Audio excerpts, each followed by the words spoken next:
আসসালামু আলাইকুম ভিউয়ার্স, আশা করি সকলেই ভালো আছেন। আজকে আলোচনা করব দুবাইয়ের ওয়ার্ক পারমিট ভিসার সর্বশেষ পরিস্থিতি নিয়ে। 24 এপ্রিল 2026 তারিখ পর্যন্ত পাওয়া সর্বশেষ আপডেটগুলো নিচে সহজভাবে দেওয়া হলো। বাংলাদেশিদের জন্য বর্তমানে বেশ কিছু গুরুত্বপূর্ণ এবং ইতিবাচক পরিবর্তন এসেছে। ভিসা ট্রান্সফার ও সহজীকরণ। বড় আপডেট। সম্প্রতি ঘোষণা অনুযায়ী দুবাই সহ সংযুক্ত আরব আমিরাতের সব প্রদেশে এক কোম্পানি থেকে অন্য কোম্পানির ভিসা ট্রান্সফার করার নিয়ম আরও সহজ করা হয়েছে। এনওসি ঝামেলা মুক্তি। আগে অনেক ক্ষেত্রে মালিকের বা কোম্পানির আপত্তিপত্র এনওসি নিয়ে জটিলতা ছিল, তা আধুনিকায়নের জন্য কমানো হয়েছে। অনলাইনে আবেদন। এখন কর্মীরা আরও সহজে অনলাইনে তাদের ভিসা পরিবর্তনের আবেদন করতে পারছেন। 2. ভিজিট ভিসা থেকে কাজের ভিসায় রূপান্তর।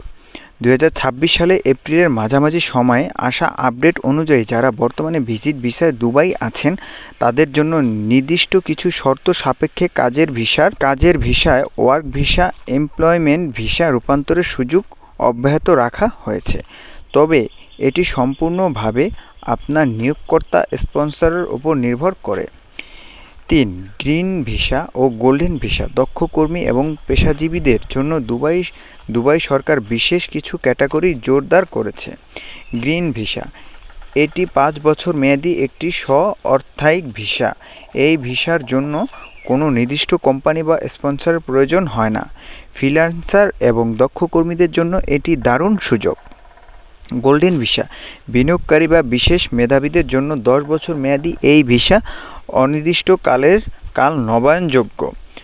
4. প্রয়োজনীয় কাগজপত্র ও মেয়াদ। নতুন করে ওয়ার্ক ভিসার জন্য আবেদন করতে চাইলে সাধারণত নিচের বিষয়গুলো খেয়াল রাখতে হবে।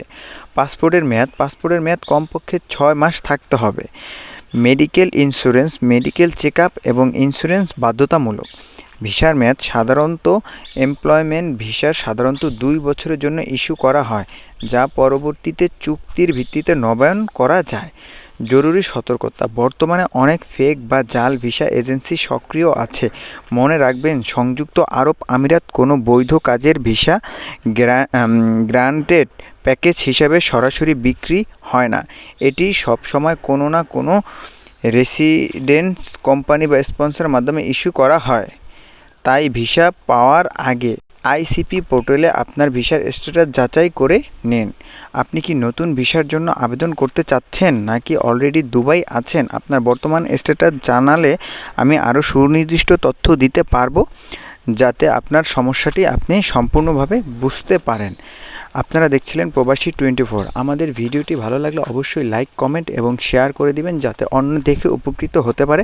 এবং আপনার যে কোনো সমস্যা থাকলে আমাদের কমেন্ট বক্সে জানাবেন। অবশ্যই আমরা রিপ্লাই দিয়ে আপনার সেই সমস্যাটি কীভাবে সমাধান করবেন সেই বিষয়ে বলে দেব। আসসালামু আলাইকুম।